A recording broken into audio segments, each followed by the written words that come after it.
दुधी भोपळ्याची भाजी बऱ्याच जणांना आवडत नाही, म्हणून आज आपण मस्त मऊसूत असे दुधी भोपळ्याचे पराठे बनवतो आहे। अगदी दुसऱ्या दिवसापर्यंतसुद्धा मऊ राहतील असे हे पराठे बनतात। या पद्धतीने बनवा, चवीला एवढे छान होतील की एक पराठासुद्धा शिल्लक राहणार नाही। चला तर रेसिपीला सुरुवात करूया। एका मिक्सरच्या भांड्यामध्ये अर्धा चमचा जिरं घेऊया, 1 चमचा धणे घ्यायचे आहेत, 5 ते 6 हिरव्या मिरच्या घ्यायच्या आहेत, त्याचबरोबर 10 ते 12 लसूण पाकळ्या घ्यायच्या आहेत। त्यानंतर यामध्ये थोडंसं आलं घालूया। हे सर्व आपल्याला अगदी बारीक करून घ्यायचं आहे। त्यानंतर आता मी इथे एक दुधी भोपळा घेतलेला आहे, तो आपण किसून घेऊया। तर साधारण मध्यम आकाराच्या किसणीवर आपल्याला तो किसून घ्यायचा आहे। त्यानंतर इथे मी गव्हाचं पीठ घेतलेलं आहे, साधारण मोठे 2 कप एवढं गव्हाचं पीठ आहे। त्यामध्ये 2 चमचे एवढं आपल्याला बेसन पीठ घालायचं आहे।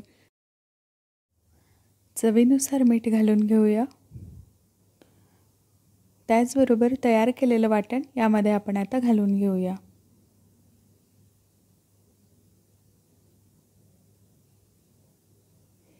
बारीक चिरून घेतलेली कोथिंबीर घालूया। त्याचबरोबर अगदी थोडीशी म्हणजे पाव चमचा एवढी हळद घालूया, थोडासा गरम मसाला घालूया।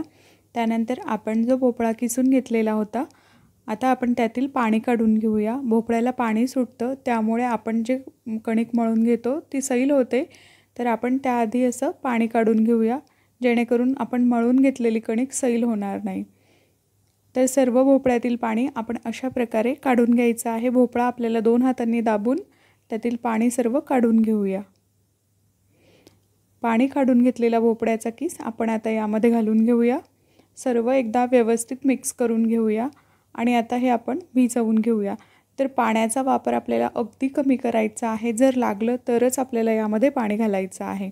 तर इथे मी मस्त याचा गोळा बनवून घेतलेला आहे, अगदी थोडंसं पाणी मला यामध्ये लागलेलं आहे।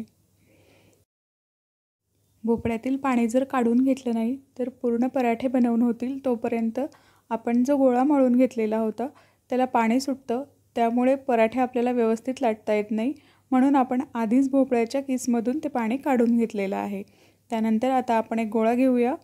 तर गोळा पिठामध्ये बुडवून आपल्याला त्याची पारी करायची आहे आणि त्याला तेल लावून मध्ये थोडंसं पीठ घालून त्याचा आपल्याला पराठा करून घ्यायचा आहे।